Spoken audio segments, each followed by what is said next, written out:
बोलिए। सुखदेव जी महाराज राजा परीक्षित को भगवान की पावन कथाओं का कुशल श्रवण करा रहे हैं।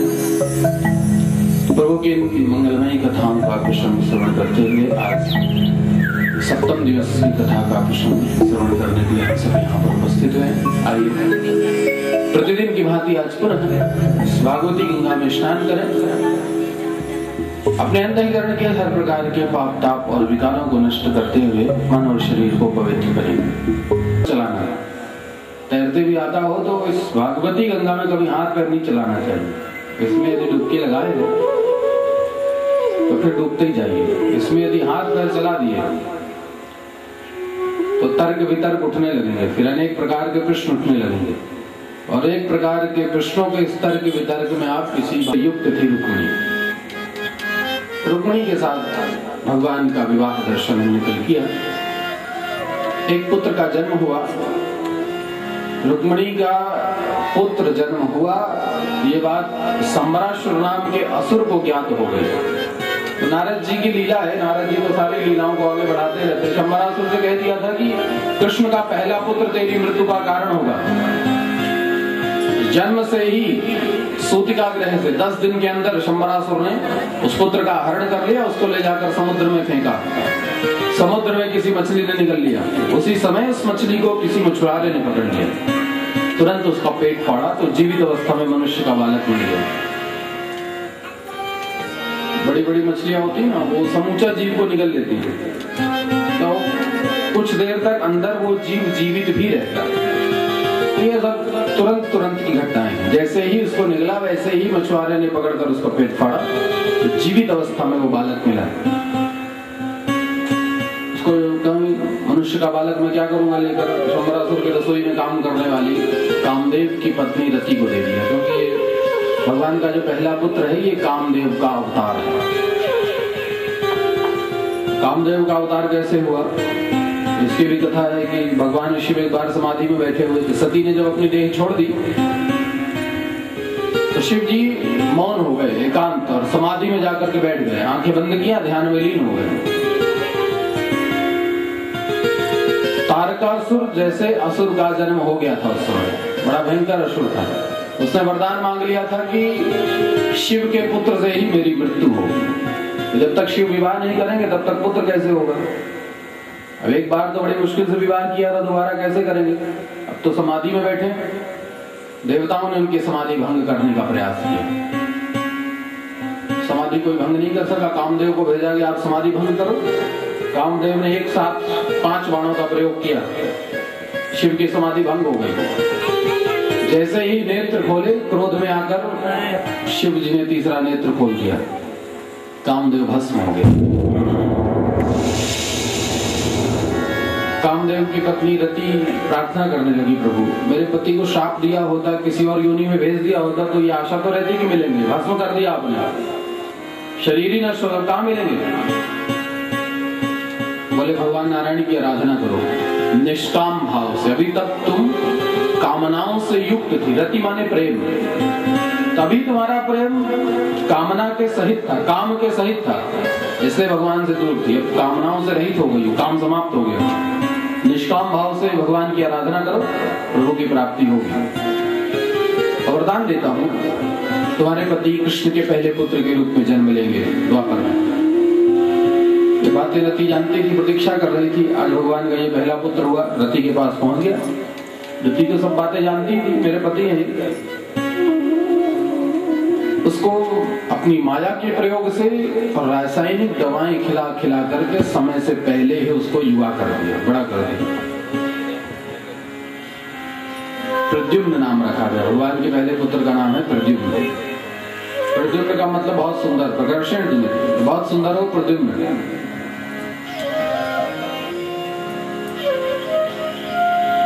सारी बातें रति ने बता दी। प्रद्युम्न ने शंबरासुर के साथ युद्ध किया, युद्ध में शंबरासुर को पराजित करके उसका वध किया, वापस चले आए द्वारिका। नारद जी के संकेत पर रुक्मिणी इत्यादि रानियों को यह ज्ञात हो गया कि मेरा पहला खोया हुआ पुत्र है। बड़ी प्रसन्नता से रुक्मिणी ने उसे स्वीकार किया। भगवान तो सब जानते हैं, रुक्मिणी इत्यादि की लीला करनी पड़ी। नारद ने बताया महाराज ये पुत्र है आपका। प्रभु ने स्वीकार किया, प्रद्युम्न का वहीं द्वारिका में निवास हो गया। ये भगवान के पहले पुत्र का पहले विवाह का दर्शन। आज हम भगवान के नहीं ऐश्वर्य में अन्य विवाहों का भी दर्शन, प्रभु के और भी विवाह हुए थे, उन विवाहों की लीला का आज हम क्रमशः दर्शन करें। दूसरा विवाह सुखदेव जी महाराज वर्णन कर रहे हैं। सत्राजितः स्वतनया कृष्णाय कृतकिल्बिषः स्यमन्तकेन मणिना स्वयं बुद्ध्यं दत्तवान्। दूसरा विवाह क्या है? सत्राजित है कि मगरो ब्रह्मण कृष्ण किल्बिषा। आखिर सत्राजित ने ऐसा क्या कर दिया था कि भगवान के प्रति उसका अपराध हो गया? ये कथा विस्तार से सुनाइए। आशीष सत्राजित सूर्यो परमेश्वर ऐसा। द्वारिका में एक सत्राजित रहा करता था। सूर्य भगवान का परम भक्त था, वो बहुत आराधना किया था। अब ये जरूरी नहीं कि जो द्वारिका में रहेगा वो कृष्ण का ही भक्त होगा, ऐसा नहीं होता। अब एक ही स्थान पर कितने देवताओं के भक्त रह सकते हैं। परम भक्त था, सूर्य को सखा भाव से आराधना किया करता था। कठोर तपस्या किया सूर्य भगवान की। भगवान सूर्य प्रसन्न हुए और उसे अपनी स्यमंतक नाम की मणि प्रदान कर दी। और अब कोई प्रभाव मिल जाए तब ये इच्छा होती है कि इस प्रभाव का प्रदर्शन करें। कोई हमें प्रभाव मिल जाए तो लगता है उसको दिखाएं, संसार वालों को दिखाने की आदत होती है मनुष्य। मैं भी दिखाऊं नहीं, किसी को कैसे पता चलेगा कि मैं इतना प्रभावशाली व्यक्ति हूं। एक दिन वही मणि उसने अपने गले में पहनी और द्वारिका में भ्रमण करने के लिए निकल गया। उस मणि में इतना तेज था कि उस मणि से जो प्रकाश निकल रहा था, उस प्रकाश के कारण द्वारिकावासी भ्रमित हो गए। और भगवान से कहा, प्रभु एष आयाति सविता त्वाम दिदिक्षुर जगतपते। आज ऐसा लग रहा है कि जगतपति भगवान श्री कृष्ण का दर्शन करने के लिए स्वयं सूर्य भगवान आ गए। लगता है सूर्य आ रहा है। भगवान ने कहा अपराध नाथो तो वीर देगा सत्राजित मणिनाथ। ये सूर्य नहीं है, ये सत्राजित है। उसकी मणि का जो प्रकाश है उसके कारण तो मैं लग रहा है कि सूर्य आ रहा है। सत्राजित आए, उसका स्वागत सत्कार किया प्रभु ने, क्योंकि प्रभावशाली तो है ही। उसने समंतक मणि जो प्राप्त की, भगवान भी सम्मान करना जानते हैं, उसका बहुत सम्मान सत्कार किया। लेकिन जब ये सत्राजित वहां से जाने लगा उठ करके, तो प्रभु ने कहा, सत्राजित ये मणि मुझे देते जाओ। कैसे दे दूं? मैंने इतनी तपस्या से प्राप्त की, आपके लिए नहीं प्राप्त की, वो मैं आपको नहीं दूंगा। उसको लगा कि भगवान को ईर्ष्या हो रही है उससे, उसने मणि नहीं दी। भगवान में आकर के मणि लेकर चला गया। अब मणि कोई इतनी साधारण मणि तो नहीं रही होगी कि प्रभु ने मांगी है। भगवान को बोला क्या जरूरत है मणि को, फिर भी वो मणि मांगी, क्योंकि वो मणि बहुत विशिष्ट है। सूर्य की मणि, बहुत विशेषताएं थी उसमें। विशेषता थी कि वो मणि जिस राज्य में रहे उस राज्य में कभी दुर्भिक्ष नहीं होता, अकाल नहीं पड़ता था, कभी अतिवृष्टि अनावृष्टि नहीं हो सकती, कभी कोई प्राकृतिक आपदाएं नहीं आ सकती, कभी कोई महामारी नहीं हो सकती। ये विशेषताएं थी। एक और बहुत बड़ी विशेषता थी जिसके लिए वो मणि प्रसिद्ध थी।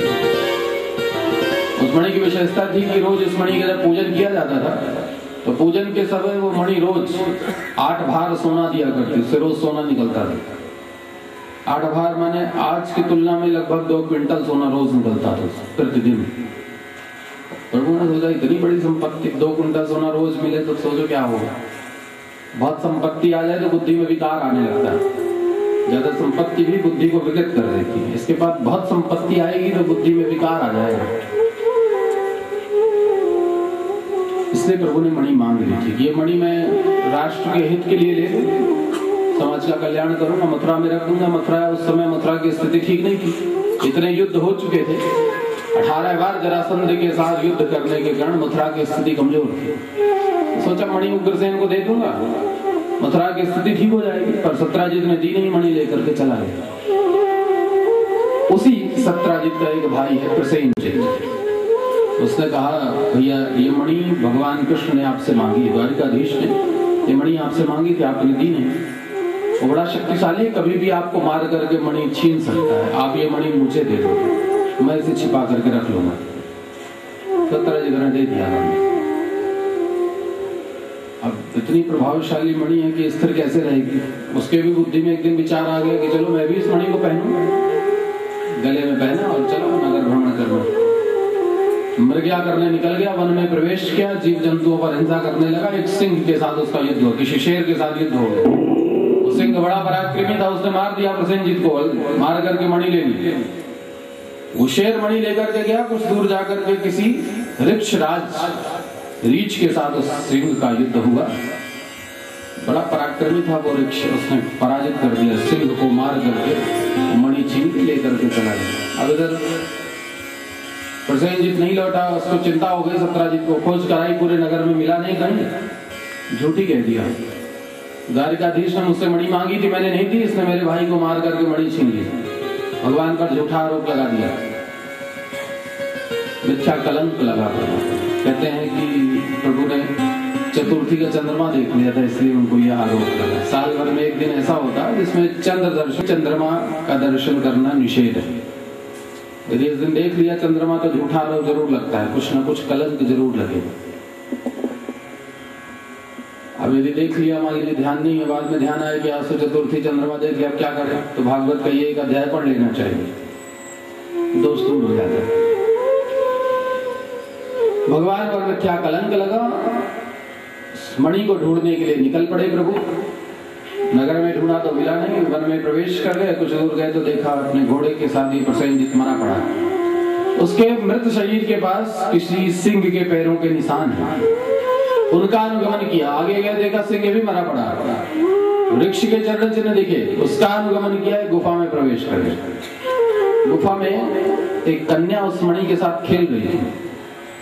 जैसे ही उसने प्रभु को देखा, तम अपूर्वम धर्म दृष्टो, आज उसने पहली बार भगवान के सुंदर सौंदर्य का दर्शन। भगवान तो अपूर्व हैं, उनसे सुंदर सौंदर्य किसका हो सकता है। ऐसा अपूर्व सौंदर्य देखा तो वो तो स्तब्ध रह गई, मुख से शब्द नहीं निकले।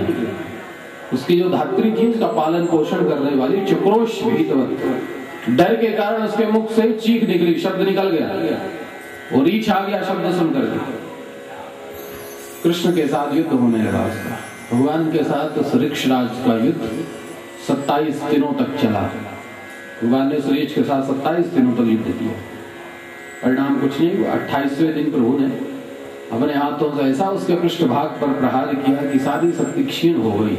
प्रभु के चरण पकड़ करके बैठ गया। प्रभु समझ गया, जाने तो हम सर्वभूतानां प्राण है। युद्ध हुआ पर संतुष्टि नहीं हुई प्रभु मुझे, क्योंकि ना रावण की सेना में ना आपकी सेना में कोई ऐसा योद्धा था जो मुझसे युद्ध कर सके। मेरे बराबरी का कोई नहीं था, मैं किससे युद्ध करता। तो मुझे इस युद्ध में संतुष्टि नहीं हुई और आगे कभी होने वाली नहीं, क्योंकि ऐसा युद्ध भविष्य में कभी होगा नहीं, इतना बड़ा युद्ध। और युद्ध में संतुष्टि कैसे हो, आप ही मुझसे युद्ध करो, मुझे संतुष्ट करो। भगवान ने कहा देखो मैं तो नहीं कर सकता, क्योंकि मेरा ये अवतार मर्यादा पुरुषोत्तम का अवतार है, मर्यादा का पालन करने आया है। तो मर्यादा कहती है सेवक और स्वामी का कभी युद्ध नहीं होना चाहिए, तो मैं तो युद्ध नहीं करूंगा। और सबकी इच्छा पूरी की है तो तुम्हारी इच्छा भी पूरी करेंगे, प्रतीक्षा करो, अगली बार आएंगे द्वापर में कृष्ण के रूप में, तब तुमसे युद्ध करके तुम्हें संतुष्ट करेंगे। जिस दिन युद्ध करते करते तुम्हारी शक्ति समाप्त हो जाए, समझ लेना वही मेरा अवतार है। आज प्रभु ने अपना परिचय दे दिया उसको, प्रसन्न हो गए जामवंत। मणि लेकर के कहा प्रभु ये मणि मैंने एक सिंह को पराजित करके प्राप्त की थी, पर अब मैं आपकी वीरता पर प्रसन्न होकर के ये मणि आपको भेंट करता हूँ, मणि स्वीकार करिए। मणि तो लेने आए ही थे प्रभु, सहर्ष स्वीकार कर ले मणि। कहा एक और कृपा करिए, बोलो मेरी एक कन्या है प्रभु जामवती, विवाह कर लो आप उससे। भगवान ने कहा ठीक है, कोई बड़ी बात नहीं। जामवती नाम की कन्या के साथ विवाह करके चले आए। वो मणि दे दी सत्राजित को। सत्राजित को बड़ा पश्चाताप, मैंने द्वारिकाधीश कृष्ण पर आरोप लगाया, अपराध हो गया मुझसे, प्रायश्चित करना चाहिए। प्रायश्चित कैसे करो? प्रायश्चित तो दान करने से होता है, दान करो। दान किस चीज का? सबसे बड़ा दान कन्यादान। जैसे जामवंत ने किया वैसे मैं भी कर लेता हूँ। प्रभु मेरी भी एक कन्या है सत्यभामा, आप स्वीकार कर लीजिए। भगवान ने कहा ठीक है, कोई ज्यादा नहीं, तीसरी तो है। सत्यभामा नाम की कन्या के साथ भी प्रभु ने विवाह किया। उसने बाद में मणि भी देनी चाहिए, भगवान ने मणि नहीं ली। भैया ये मणि जहाँ रहती झगड़ा ही होता, तुम अपने पास रहो। यार वो मणि बाद में पहुंची भगवान के पास ही। 3 विवाह प्रभु के संपन्न हुए, रुक्मिणी, सत्यभामा और जाम्बवती। ये 3 प्रमुख रानियां थी, 3 शक्तियां हैं। एक बार अर्जुन को लेकर के भगवान जमुना के तट पर भ्रमण कर रहे थे, तो देखा कोई स्त्री बैठी हुई है, नेत्रबंद किए, पद्मासन लगाए, ध्यान में लीन है, समाधिस्थ है। अर्जुन से कहा पूछो ये कौन है। अर्जुन ने पास में जाकर निवेदन किया, देवी कौन हो आप, किस लिए तप कर रही हो। उसने कहा मैं सूर्य की पुत्री हूँ, कालिंदी नाम है मेरा, जमुना के नाम से भी मुझे जानते, जमुना का कालिंदी नाम है, सूर्य की बेटी है, मैं सूर्य की पुत्री हूँ। भगवान कृष्ण